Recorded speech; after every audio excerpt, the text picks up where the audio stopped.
Good morning class third. देखो SST का आज भी हम पीरियड ले रहे हैं आपका।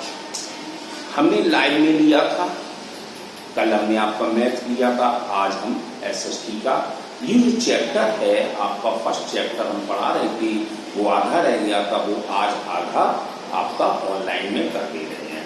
इसको आप घर पे पढ़िएगा, समझिएगा। अब जैसे कि पेज नंबर 6 निकाल लो, इसमें देखते हैं हम द प्लैनेट्स। अब हमारी ग्रह आ गई। हमने उस दिन आपको बताया था हमारे 8 प्लैनेट होते हैं, लेकिन 9 होते थे, अब 8 रह गए हैं। तो 8 प्लैनेट के बारे में बातचीत करेंगे। ओके, उनको ग्रह। अब जैसे अर्थ भी हमारा एक प्लैनेट है, क्या है देखते हैं। The 8 planet in order of their increasing distance from the sun, यानी मतलब 8 जो हमारे ग्रह होते हैं वो हमारे इंक्रीजिंग ऑर्डर, छोटे से बड़े क्रम में। अब जैसे Mercury is nearest to the sun. Mercury means बुध जो है सबसे सूर्य के नजदीक है।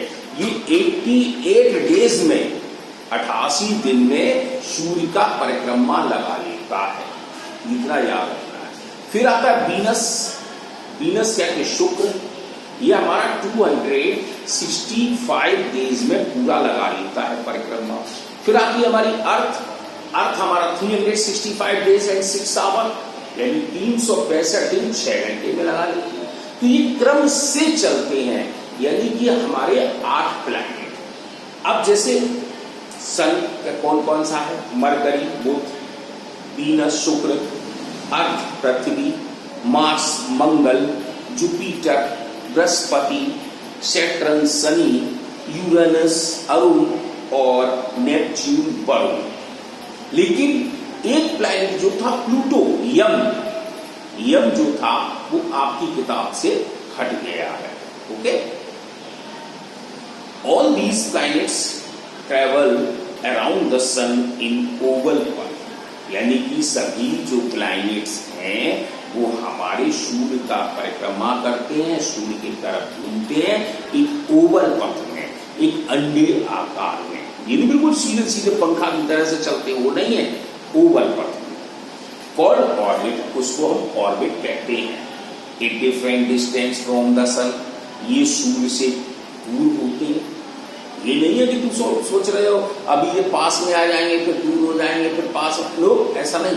बिल्कुल अपनी परिक्रमा अपनी ही चक्कर में, और कहीं दूर हो गए तो कुछ टकरा गए जाके, ऐसा नहीं।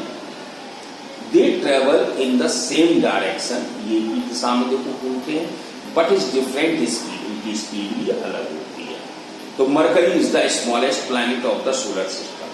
मरकरी क्या है, सबसे छोटा प्लैनेट है और नियरेस्ट टू द सन है, सन के नजदीक है। बुध, why Jupiter is the largest. लेकिन बृहस्पति जो हमारा जुपिटर है वो सबसे बड़ा प्लैनेट है, अभी भी बड़ा है।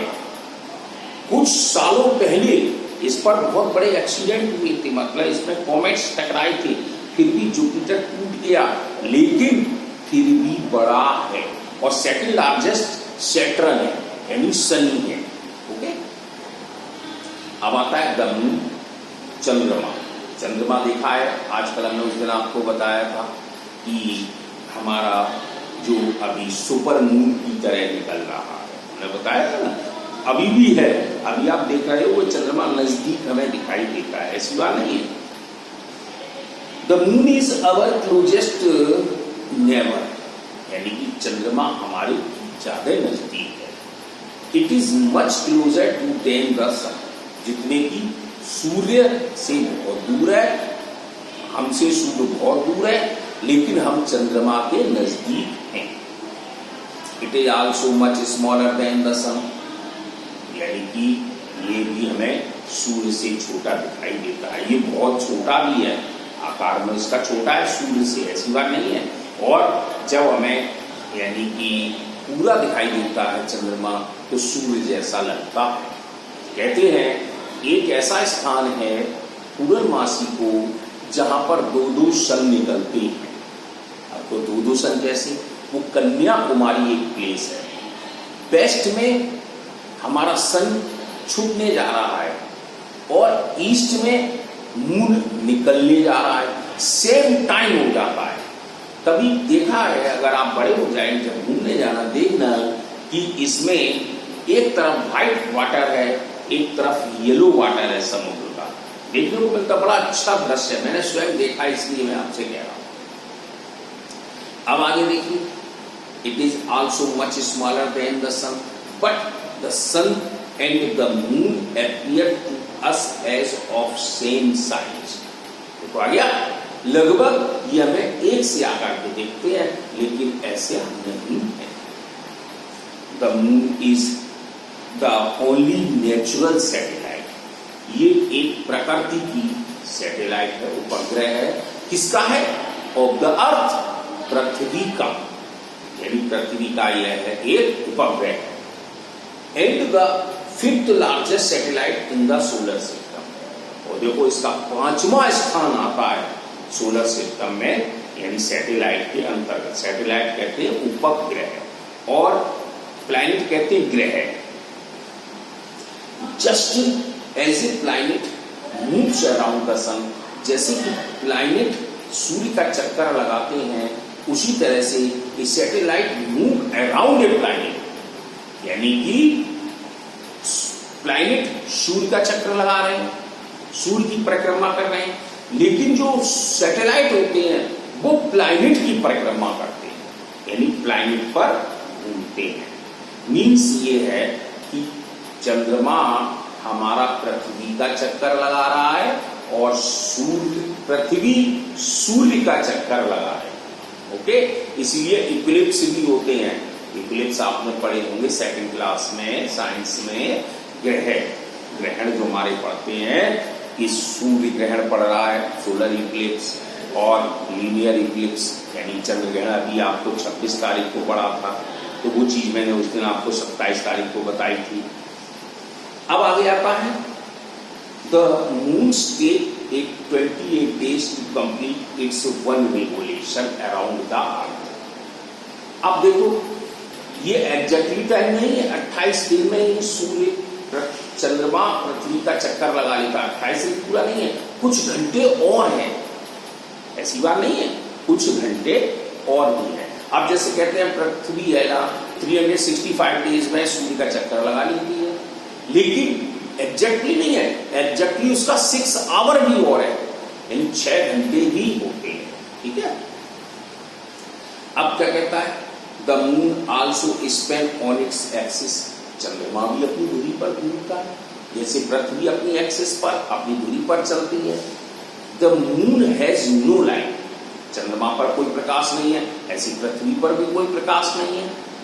ऑफ इट्स ओन, स्वयं का प्रकाश नहीं है, ये सूर्य की रोशनी से चमकते हैं। ऐसी बात नहीं है, ये आप सोच रहे हैं कि मून हमें यानी चमक रहा है, आज चमक रहा है, आज नहीं चमक रहा है, नहीं। ऐसा सिस्टम है कि ये सूर्य की रोशनी से चमकते, जैसे पृथ्वी है। अब आप देखो, दिन में पूरा बिना बिजली जलाए आप घर कमरे में हर चीज दिखाई देख सकते हो, लेकिन रात के समय, रात में तो नहीं देखते। तो यही सिस्टम है कि ना तो पृथ्वी पर लाइट है और ना ही चंद्रमा पर भी लाइट है, अपनी स्वयं की। और जो हमारे हमने आपको पढ़ाया था, जैसे जुपिटर है, सैटर्न है, यूरेनस है, इनमें स्वयं की एक लाइट भी होती है। स्टार, तारे पढ़ाए थे, तारों में हमारी एक स्वयं की लाइट भी होती है। अब आगे चलते हैं। It reflect the light of the sun. ये सूर्य की रोशनी से चमकता है। Only the part of the moon which receive sunlight can be seen from the sun. केवल वही हिस्सा दिखाई देता है मून का जो सूर्य की रोशनी से चमकता है। अब आता है द ट्विंकलिंग स्टार, चमकते हुए तारे। एट नाइट, रात के समय, we also see many twinkling star in the sky. हम रात में देखते हैं तारे, दिन में तो नहीं दिखाई दे सकते हैं स्टार्स। और दिखाई क्यों नहीं देते, ये भी मैंने आपको उसमें ऑनलाइन लाइव में पढ़ाया था कि सूर्य की रोशनी बहुत अधिक है, तारों की रोशनी बहुत कम है, इसलिए नहीं दिखाई देते। Stars are big wall of fire, star दिए आग की गोले के समान होते हैं। That give our heat and light, इनके पास भी अपनी गर्मी और अपनी रोशनी होती है। We can see a very bright star, हमें बहुत तेज चमकता तारा देखते हैं, रात के 12 बजे दिखाई देगा, सुबह और शाम आपको वीनस दिखाई देगा, ये ध्यान रखना। और जब वो निकलेगा, पोल स्टार जिसको कहते हैं, ध्रुव तारा, वो रात्रि के 12 बजे से 4 बजे तक निकलता और ये नॉर्थ डायरेक्शन में स्थित रहता है, उत्तर दिशा में। लेकिन वीनस जो है इन दिनों आप देखेंगे वेस्ट डायरेक्शन में दिख रहा है और सुबह के समय वो ईस्ट में आ जाता है, ठीक है ना। तो star in the sky at night in pole star, जो रात में तारा दिखाई देता है चमकता, वो पोल स्टार होता है। It is a very useful star for travellers as its help them find to north direction. ये बहुत मदद करता है जो यात्रा करते हैं शिप में, शिप के द्वारा समुद्रों में जाते तो उन्हें डायरेक्शन पता चल जाता है कि ये नॉर्थ डायरेक्शन में है, तो नॉर्थ मिल गया तो हम अपना सब कुछ देख सकते हैं। आवर गैलेक्सी आ गया, our galaxy is a large group of star, ये भी एक बहुत बड़ी मात्रा के स्टार्स होते हैं। It is known as Milky Way, इसको हम मिल्की वे के नाम से जानते हैं। अब it is believed that many years after the big bang, अब जो आ गया हमने बिग बैंग भी आपको पढ़ाया था, वही चीजें आ गई। ये बिग बैंग पर विश्वास करते हैं। The sun and the other planet of the solar system, सूर्य और दूसरे जो ग्रह हैं वो सोलर सिस्टम के हिस्सा होते हैं। Were created near the edge of आकाश गंगा, आकाश गंगा को ही मिल्की वे कहा जाता है। मैंने आपको बताया था कि आप देखना छत पर खड़े होना और अपने सिर के ऊपर देखना, कुछ एक सफेद सफेद सी पूरी पट्टी दिखाई देगी, ये मिल्की वे, इसमें हजारों तारे दिखाई देंगे छोटे छोटे करके, तो ये आकाश गंगा कहलाती है, इसको मिल्की वे भी कहते हैं। अब आ जाओ कॉन्स्टेलेशन। अब कॉन्स्टेलेशन क्या देखो, some group of stars from pattern in the sky, कुछ तारों का एकदम जो समूह होता है, दिस पैटर्न, यही तरीका लुक लाइक ए फिगर, यानी कि एक चित्र की तरह बन जाता है ऑफ एनिमल का, एक हंटर बियर बनता है भालू की तरह से, एक हमारी स्पून बनती है, स्पून चम्मच जो होती है उसमें पोल स्टार बन जाता है। ऐसी बात नहीं है, आप देख सकते हैं, लेकिन हम आपको नहीं बता सकते हैं, लेकिन आप अपने मम्मी पापा के साथ समझ सकते हैं, चित्र में देख सकते हैं। और वैसा ही ऊपर ब्रह्मांड में बना होता है जब स्काई क्लियर होता है। अब the other thing such pattern are called constellation, ऐसी चीजों को हम कॉन्स्टेलेशन कहते हैं। फॉर एग्जाम्पल जैसे उर्सा मेजर आ गया, appear as a group of star in the shape of great bear, तो आ गया उर्सा मेजर जो है एक ग्रेट बियर भालू के आकार का बनाया जाता है। अब it is one such pattern of Ursa Minor and orange, ये उर्सा माइनर और ऑरेंज के रूप में कार्य करता है, इनके नाम हैं। Are also some famous constellation, ये सब कुछ फेमस कॉन्स्टेलेशन। इसके साथ आपका ये चैप्टर समाप्त हो गया। अब हम आप इसके क्वेश्चन आंसर दे देंगे, लेकिन नेक्स्ट ईयर थर्सडे को जब हम ऑनलाइन में आएंगे तो सेकंड लेसन पढ़ाएंगे, और तब तक हम आपको इसका कल या परसों भेज देंगे, वो आप अपने क्वेश्चंस लिख लेना और याद कर लेना। देखो भाई, याद करना आपका काम है, काम जरूर करना, मैं बता दे रहा हूँ, मैं आपको लिख के भी दूंगा इसमें वो आपकी ऑनलाइन में, और आप उसको उतार लेना, वो याद करना। ओके।